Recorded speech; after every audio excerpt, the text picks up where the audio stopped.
Hello everyone, welcome to my channel. ఈరోజు వీడియోలో సింపుల్గా టేస్టీగా రెగ్యులర్గా చేసుకునే కొన్ని వెజ్ రెసిపీస్ని చూసేద్దాం. ఇక్కడ నేను పచ్చి పులుసు, దొండకాయ ఫ్రై, చిక్కుడుకాయ కర్రీ అండ్ క్యాలీఫ్లవర్తో రెండు రకాలు అనమాట, ఆలు gobi and cauliflower fry. So first అయితే క్యాలీఫ్లవర్లో బఠానీ అండ్ ఆలు వేసి కర్రీ చేసుకోవడం చూద్దాం. ఇది చపాతీలోకి చాలా బాగుంటుందన్నమాట, రైస్తో తినడానికి కూడా బాగుంటుంది. సో ఒక్కసారి అట్లా ట్రై చేయండి, సూపర్ టేస్టీగా ఉంటుంది ఆలు గోబీ కర్రీ. సో అయితే మనం ఫస్ట్ క్యాలీఫ్లవర్ తెచ్చుకున్నప్పుడు దీన్ని మంచిగా కట్ చేసుకోవాలి. లోపల అనేది పురుగులు ఉంటాయి అన్నమాట, గ్రీన్ కలర్లో మనకి కనిపిస్తాయి అవి. క్యాలీఫ్లవర్ చూడడానికి పైన మంచిగా ఉన్నా కానీ లోపల కూడా పురుగులు ఉంటాయి అన్నమాట. సో అవి బాగానే ఉంది కదా అని అట్లనే ఉండేయద్దు. ఎప్పుడైనా కానీ వీటిని అట్లా మంచిగా చెక్ చేయాలి ఒకసారి కట్ చేసేసి. తర్వాత వేడి నీళ్ళలో కూడా వేసుకోవాలన్నమాట కంపల్సరీ. నీళ్ళల్లో కొంచెం ఉప్పు వేసేసుకొని వీటిని దాంట్లో మునిగేటట్టు వేసేసుకోవాలి. క్యాలీఫ్లవర్ మొత్తం వేసేసి ఒక 10 నిమిషాలు పక్కన పెట్టేసి తర్వాత తీసేసి మంచిగా కడిగేసుకోవాలి. ఇంకా సాల్ట్ పోయేటట్టు చూస్తున్నారు కదా, దీన్ని పక్కన పెట్టేసి కడిగేసి పెట్టేసిన అనమాట. తర్వాత కర్రీ చేసుకోవడానికి ఒక కడాయిలో కొంచెం ఆయిల్ వేసుకొని ఈ క్యాలీఫ్లవర్ని ఫస్ట్ వేయించుకోవాలి. కొంచెం కర్రీ అనేది మంచిగా అనమాట. ఫస్ట్ క్యాలీఫ్లవర్ని వేయించుకొని పక్కన పెట్టేసుకోవాలి.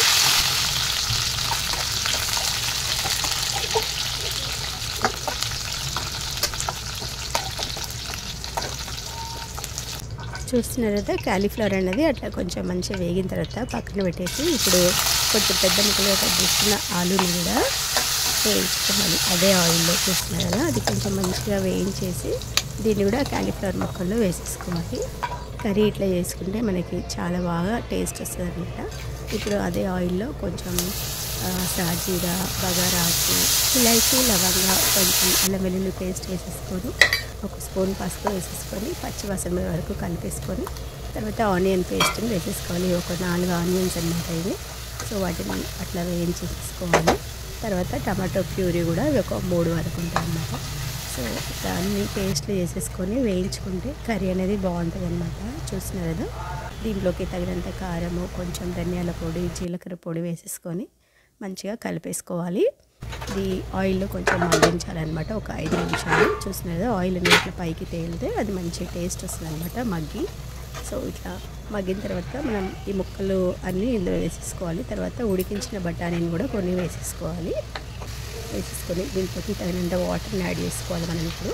చూస్తున్నారు కదా, తర్వాత తగినంత సాల్ట్ కూడా వేసేసుకొని కలిపేసుకోవాలి. ఇక వేరే మసాలాలు ఏం అవసరం లేదు, జస్ట్ మనకి ఆనియన్ టమాటో పేస్ట్తోనే టేస్ట్ అనేది వస్తుంది అనమాట.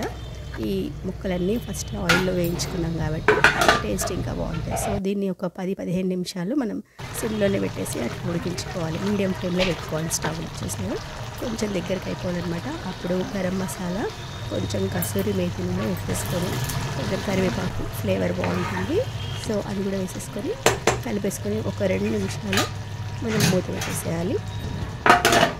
తర్వాత కొత్తిమీర వేసేసుకుంటే ఇంకా కర్రీ అనేది రెడీ అయిపోతుంది అనమాట. స్టవ్ ఆఫ్ చేసేసి దించేసేయాలి. ఇది పూరి చపాతీస్లోకి చాలా చాలా టేస్టీగా ఉంటుంది. ఆలు గోబీతో చపాతీలు బాగుంటాయి అన్నమాట, రైస్లోకి కూడా బాగుంటుంది. సో మీరు తప్పకుండా ట్రై చేయండి.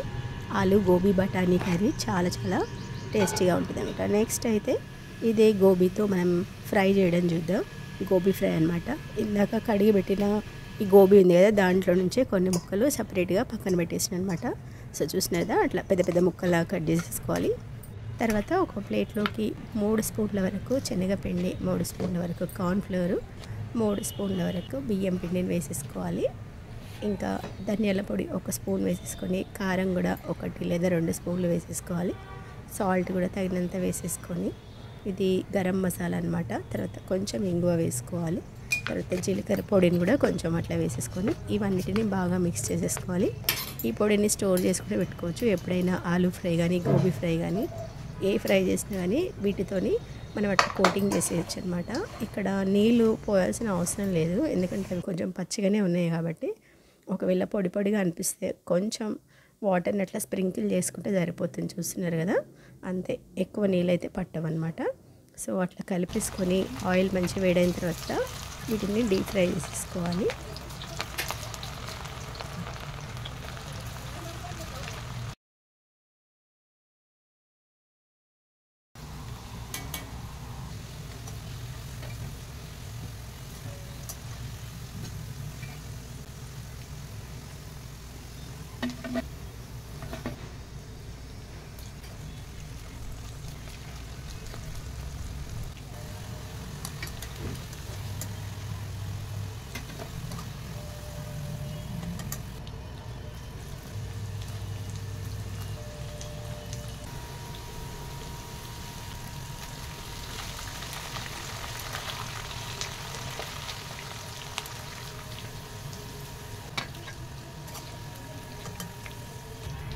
సో చూస్తున్నారు కదా, గోబీ ఫ్రైని ఇట్లా క్రిస్పీగా అయ్యేదాకా వేయించేసుకొని పక్కన పెట్టేసుకోవాలి. అది వేగేటప్పుడే కొంచెం కరివేపాకును కూడా వేసి వేయించేసుకోవాలి. సో అంతే, ఇంకా మనకి కాలీఫ్లవర్ ఫ్రై అయితే అట్లా టేస్టీగా రెడీ అయిపోయింది అనమాట. సాంబారు, రసం, పప్పు అట్లా ఏది చేసుకున్న సైడ్ డిష్ లాగా చాలా బాగుంటుంది. నెక్స్ట్ రెసిపీ వచ్చేసి చిక్కుడుకాయ ఆలుగడ్డ కర్రీ అనమాట. దీనికోసం చిక్కుడుకాయలు ముందుగానే అట్లా ఒళ్ళు చేసుకొని 3-4 సార్లు మంచిగా కడిగేసుకోవాలి. దాంట్లోనే ఆలుగడ్డను కూడా కట్ చేసి పెట్టేసిన నేను, చూస్తున్నారు కదా.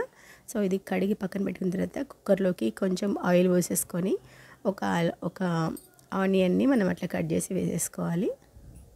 ఆనియన్ అట్లా వేగేటప్పుడే కొంచెం కచ్చా పచ్చగా దంచిన వెల్లుల్లి కూడా వేసేసుకోవాలి. వెల్లుల్లి అట్లా దంచి వేయడం వల్ల ఫ్లేవర్ అనేది చాలా బాగుంటుంది అనమాట.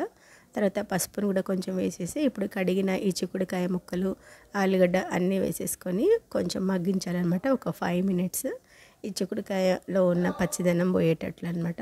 సో అట్లా మగ్గించిన తర్వాత తగినంత కారం కూడా వేసేసుకోవాలి దీంట్లోకి. చూసినా కదా, ఎక్కువ 1/2 kg ఉందన్నమాట. దాంట్లోకి ఒక 2 స్పూన్స్ వరకు కారం అయితే వేసిన నేను. తర్వాత తగినంత సాల్ట్ కూడా వేసేసుకొని మళ్ళీ ఒకసారి కలిపేసి దీంట్లో ఒక 3 టమాటాలు అట్లా కట్ చేసి వేసుకోవాలి. తర్వాత పచ్చి కొబ్బరి పేస్ట్ అనమాట ఇది. సో ఆప్షనల్, వేసుకుంటే బాగుంటుంది. కొబ్బరి అనేది ఇంట్లో ఎక్కువగా ఉన్నప్పుడు ఇట్లా కర్రీస్లో వేసుకుంటే టేస్ట్ బాగుంటుంది, హెల్త్కి కూడా చాలా మంచిది అనమాట. సో పచ్చి కొబ్బరిని అట్లా యూజ్ చేసేసుకోవచ్చు మనం చిక్కుడుకాయ కూరలో కానీ, గోకరకాయ కూరలో కానీ, అట్లా దొండకాయ ఏది వండినా వేసుకుంటే చాలా బాగుంటుంది అనమాట. తర్వాత తగినంత వాటర్ పోసేసి మనం కుక్కర్ మూత పెట్టేసి ఒక 4-5 విజిల్స్ వరకు ఉడికించుకోవాలి. చిక్కుడుకాయ కూర అయితే మనకి రెడీ అయిపోతుంది. సో చూస్తున్నారు కదా, రెగ్యులర్గా చేసుకునే వంటలు కూడా మనం చాలా సింపుల్గా టేస్టీగా చేసేసుకోవచ్చు. ఇట్లాంటి కర్రీస్లో మనం ఇంట్లో వాడుకునే కొబ్బరి కానీ, నువ్వుల పొడి కానీ, పల్లీల పొడి కానీ వేసుకొని చేసుకుంటే టేస్ట్ అనేది బాగుంటుంది, హెల్త్కి కూడా మంచిది అనమాట. సో నెక్స్ట్ రెసిపీ వచ్చేసి పచ్చిపులుసు. ఈ పచ్చిపులుసు మామూలుగా కాకుండా ఇట్లా నువ్వుల పొడి వేసి చేసుకుంటే చాలా బాగుంటుంది, హెల్త్కి కూడా చాలా మంచిది, మంచి కాల్షియం ఫుడ్ అని చెప్పొచ్చు. సో చూస్తున్నారు కదా, నువ్వులను వేయించి పొడి చేసి పక్కన పెట్టేసుకోవాలి. తర్వాత చింతపండును కూడా రసం తీసి పెట్టుకోవాలన్నమాట. పచ్చి పులుసులోకి కొంచెం చింతపండు అయితే సరిపోతుంది, మరీ ఎక్కువగా వేసుకుంటే పులుపుతో బాగుండదు అనమాట. కొంచెం తక్కువనే తీసుకోవాలి. వాటర్ క్వాంటిటీ ఎక్కువ ఉండాలి, చింతపండు గుజ్జు కొంచెం తక్కువ ఉండాలన్నమాట. చూస్తున్నారు కదా. సో వాటర్ పోసేసిన తర్వాత సాల్ట్, కారము, కొంచెం జీలకర్ర పొడి వేసుకోవాలి. తర్వాత సన్నగా కట్ చేసుకున్న ఆనియన్ ముక్కలు, ఇంకా కొత్తిమీరను కూడా వేసేసుకోవాలి. పచ్చి పులుసు నార్మల్గా ఇట్లా చేసేసుకోవచ్చు, తాలింపు పెట్టకుండా.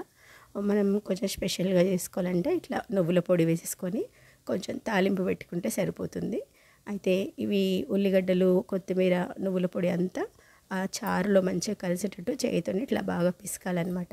చూస్తున్నారు కదా, అప్పుడు టేస్ట్ ఇంకా మంచిగా వస్తుంది ఆ చారుకి. సో దీన్ని ఇప్పుడు మనం తాలింపు పెట్టేసుకోవాలి. నార్మల్గా ఆవాలు, జీలకర్ర, ఎండుమిర్చి, పచ్చిమిర్చి, కరివేపాకు, కొంచెం పసుపు వేసుకుంటే సరిపోతుంది అనమాట. అంతే, చాలా సింపుల్గా చేసేసుకోవచ్చు ఈ పచ్చి పులుసుని. మనము పచ్చిగా తినేవాళ్ళు ఇష్టంతో అట్లా తినేస్తారు, లేదా తాలింపు కూడా వేసుకుంటారు. సో ఎవరిష్టం వాళ్ళది. ఇట్లా ఒకసారి ట్రై చేయండి, చాలా బాగుంటుంది. నువ్వుల పొడితో, పల్లీల పొడితో కూడా చేసుకోవచ్చు సేమ్ ప్రాసెస్లో. అంతే, ఇంకా సింపుల్గా టేస్టీగా పచ్చి పులుసు అయితే ఇట్లా రెడీ చేసేసుకోవచ్చు. చాలా చాలా టేస్టీగా ఉంటుంది అనమాట. సమ్మర్లో ఈ పచ్చి పులుసుని ఎక్కువగా చేస్తుంటారు. సో మీరు కూడా తప్పకుండా ట్రై చేయండి. నెక్స్ట్ రెసిపీ వచ్చేసి దొండకాయ ఫ్రై అనమాట. చాలా సింపుల్గా చేసేసుకోవచ్చు. ముందుగా దొండకాయ ముక్కలు ఇట్లా పొడిగా కట్ చేసేసుకోవాలి. తర్వాత ఆయిల్లో వేసేసుకొని వాటిని మంచిగా వేయించుకోవాలి. చూస్తున్నారు కదా, కొంచెం పసుపు, ఇంకా కొంచెం ఉప్పును కూడా వేసేసుకొని వేయిస్తే అవి తొందరగా మగ్గిపోతాయి అనమాట.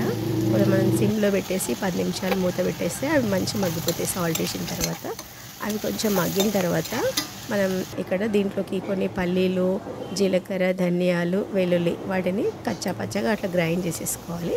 దొండకాయ మగ్గిన తర్వాత ఆ పొడి వేసేసుకొని కొంచెం కారం కూడా వేసేసుకొని కలిపేసుకోవాలి. ఫ్లేవర్ అయితే చాలా చాలా బాగుంటుంది ఈ దొండకాయ ఫ్రైకి. సో దాంట్లో కరివేపాకు, కొంచెం కొత్తిమీర వేసేసుకుంటే మనకు టేస్టీగా దొండకాయ ఫ్రై అయితే ఇలా రెడీ అయిపోతుంది. Super tasty. ఈ రెసిపీస్ మీకు నచ్చినట్లయితే తప్పకుండా ట్రై చేయండి. సో చూస్తున్నారు కదా, అన్ని రకాల రెసిపీస్ మీరు కూడా తప్పకుండా ట్రై చేయండి. చాలా చాలా టేస్టీగా ఉంటాయి, సింపుల్గా చేసేసుకోవచ్చు. అండ్ ఫస్ట్ టైం నా ఛానల్ చూసిన వాళ్ళు సబ్స్క్రైబ్ కూడా చేసుకోండి, లైక్ చేసి షేర్ చేసేయండి. ఇక్కడి వరకు వీడియో చూసిన వాళ్ళందరికీ చాలా చాలా థ్యాంక్స్. మళ్ళీ ఇంకొక మంచి వీడియోతో మీ ముందుకు వచ్చేసాను. అంతవరకు బాయ్ బాయ్.